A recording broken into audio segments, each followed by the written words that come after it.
un jour, je vois arriver un petit garçon, assez excité, et qui me dit, vous savez, on divorce.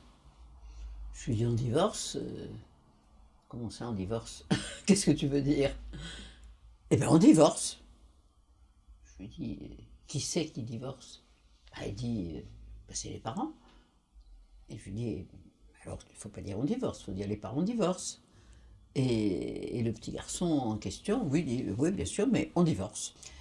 Alors, quand même, une partie de notre entretien, cette fois-là, a concerné ce on qui était très fusionnel. Finalement, quand on dit on, c'est qu'on se met dans le même lot que l'autre.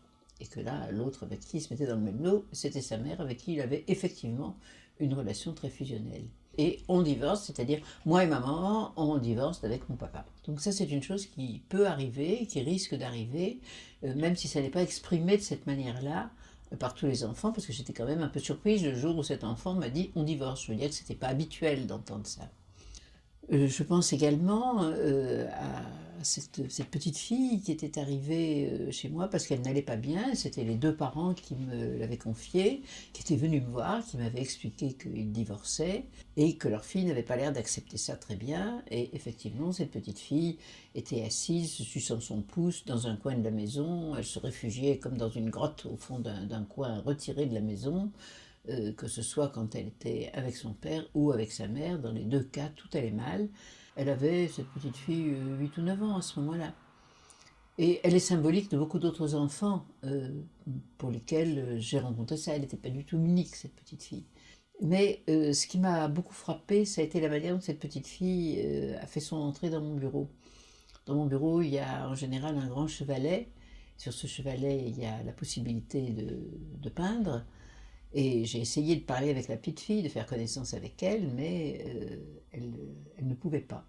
Elle ne voulait pas parler, et finalement, je lui ai montré la feuille, la grande feuille. Oui, elle voulait bien peindre, oui, elle voulait bien faire quelque chose, et elle a dessiné un cœur absolument énorme, coupé par une énorme barre noire.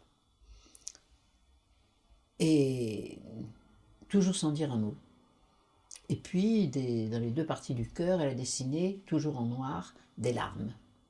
Et cette petite fille a exprimé toute sa détresse de sentir que son cœur était coupé en deux, c'est-à-dire qu'il y avait une moitié avec son papa et une moitié avec sa maman, et tout ce monde-là était complètement séparé par la barre noire.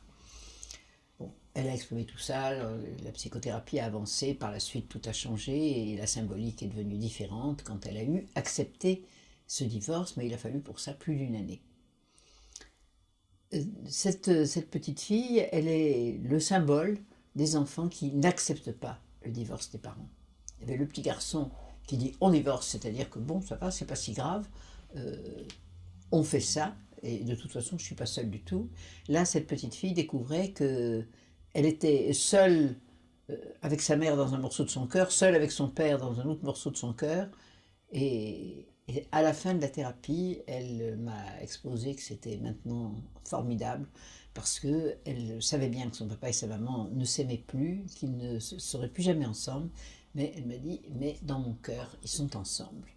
Il y a les enfants qui participent quand même à tout ce drame des parents et qui disent, mais c'est bien mieux qu'ils divorcent quand même, hein, parce que ils vont plus crier. Mais ça vaudrait mieux qu'ils se disent qu'ils ne peuvent plus habiter ensemble puisqu'ils ne s'entendent plus. Après, on s'arrangerait toujours. Et on s'arrangerait toujours pour se voir quand même. J'aurais quand même ma place avec chacun d'eux. Et quand les parents, au lieu de crier, font bien les choses et expliquent à l'enfant que oui, ils ne s'entendent pas et il vaut mieux qu'ils vivent séparés, il y a des parents qui savent expliquer à leur enfant, mais moi je me sépare de ton papa, moi je me sépare de ta maman, mais nous deux, on reste ton papa comme ta maman, on continue à t'aimer toujours autant qu'avant. Et je pense à ce petit garçon assez merveilleux qui m'a un jour expliqué qu'il arrivait chez moi parce qu'il avait des problèmes, mais maintenant il n'avait plus beaucoup de problèmes, tout allait pas si mal. Et il m'expliquait que son papa était parti avec une autre dame et que sa maman avait beaucoup pleuré. Et vraiment, il avait été très malheureux. Mais heureusement, il y avait, disons, appelons-le Gilles, qui était arrivé, qui avait beaucoup aimé sa maman, et du coup, la maman ne pleurait plus, et même, ils avaient eu une petite fille qui disent que c'est ma demi-sœur, mais moi je dis que c'est ma petite sœur. Et puis c'était pareil côté papa, Papa, lui, il n'avait pas pleuré parce qu'il était content d'être parti avec la dame qu'il aimait et pour qui il avait laissé la maman. C'est compliqué la vie des grandes personnes. Mais là aussi, le papa et la dame en question avaient eu un ou deux enfants qui disent que c'est mes demi-frères, mais moi je dis que c'est mes frères. Bon. Donc il avait bien arrangé tout ça et il m'avait expliqué que c'était très bien quand pour les grandes fêtes, toute la famille se réunissait et qu'on mettait ensemble tous les enfants, et au fond tous les enfants c'était toute une grande fratrie dans laquelle il était heureux. Donc ce divorce-là, ça avait été un divorce qui avait été tragique au moment du divorce, et qui finalement s'était pas si mal résolu.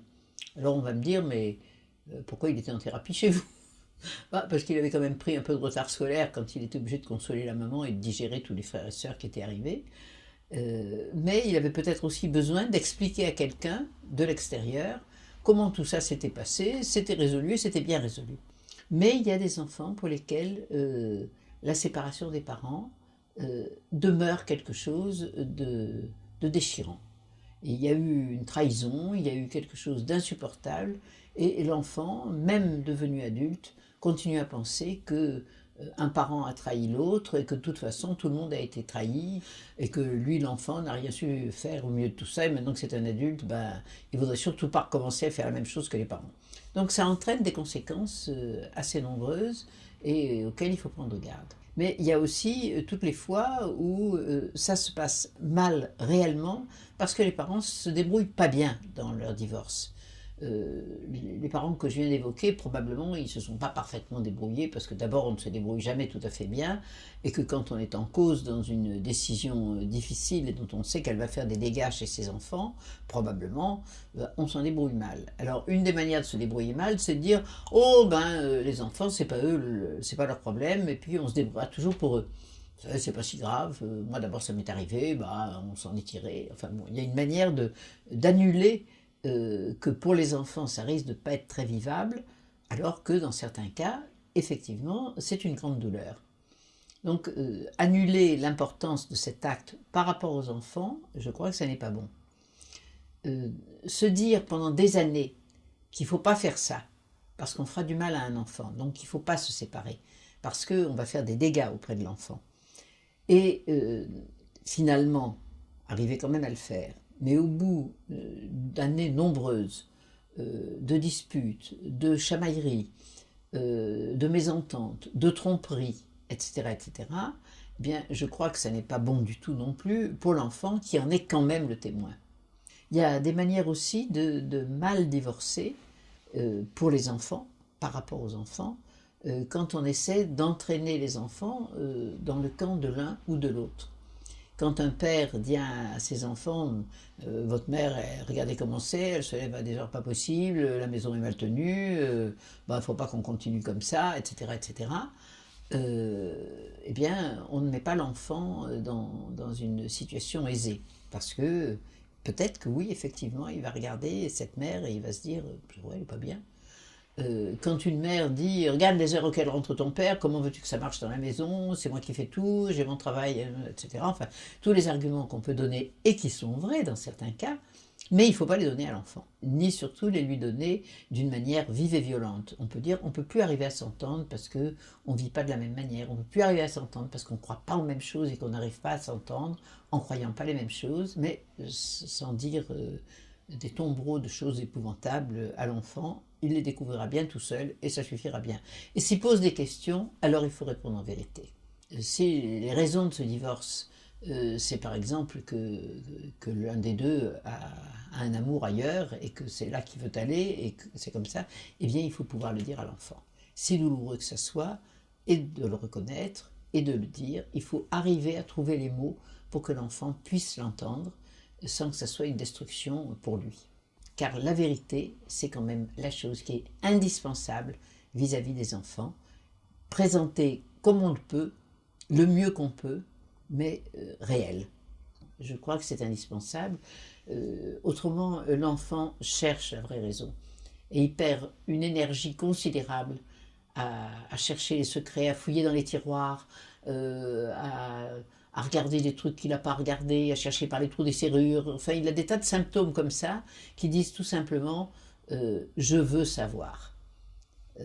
Donc, voilà. il faut que les parents expliquent aux enfants de quoi il s'agit, avec des mots qui conviennent à l'enfant et sans passion. Donc il faut déjà qu'ils aient résolu, eux, un certain nombre de problèmes et de difficultés pour pouvoir le faire.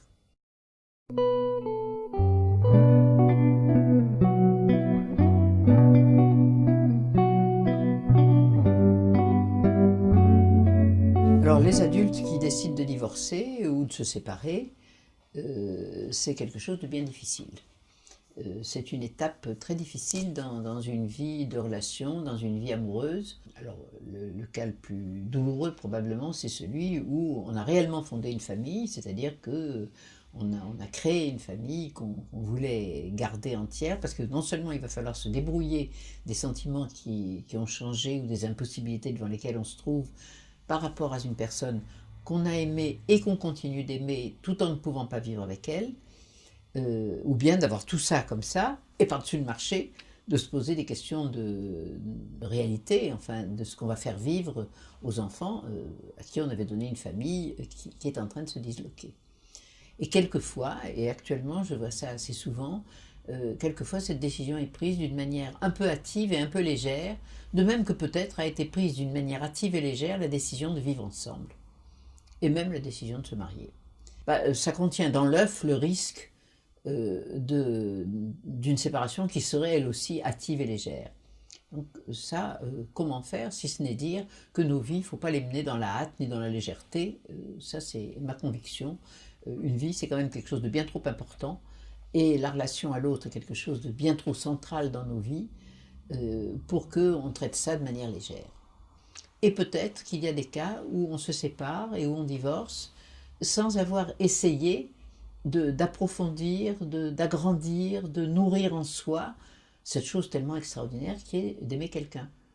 Et il est vrai qu'on peut éprouver un sentiment amoureux et de l'amour qui change de caractère au long de la vie. Nous changeons. Comment nos sentiments amoureux ne changeraient-ils pas? Je pense qu'il faut probablement, pour que des couples durent, surtout dans un temps où on n'a plus l'habitude de mourir au bout de 20 ans, et où on a un long temps devant soi de vie, eh bien, je crois que ça serait important de se dire qu'au long de ces années-là, on change et qu'on essaie de changer un peu ensemble. Alors, je ne parle plus du divorce, je parle du contraire du divorce. C'est-à-dire que dans bien des cas, le divorce a lieu parce qu'on n'a pas eu le souci de rester ouvert à nos propres changements et au changement de l'autre dans notre vie. Si on veut qu'un amour soit heureux, je crois qu'il faut sans cesse le renouveler. Il ne faut pas s'ennuyer quand on est ensemble. Il y a des gens qui se séparent parce qu'ils commencent à s'ennuyer ensemble. Mais pourquoi ils s'ennuient ensemble? Peut-être qu'ils s'ennuient tout seuls avec eux-mêmes. Bon, mais ça arriverait peut-être beaucoup moins souvent si nous étions attentifs à rester tout le temps neufs pour nous-mêmes d'abord, mais aussi pour la personne qui vit avec nous, et à regarder d'un œil neuf toujours cette personne avec qui nous vivons.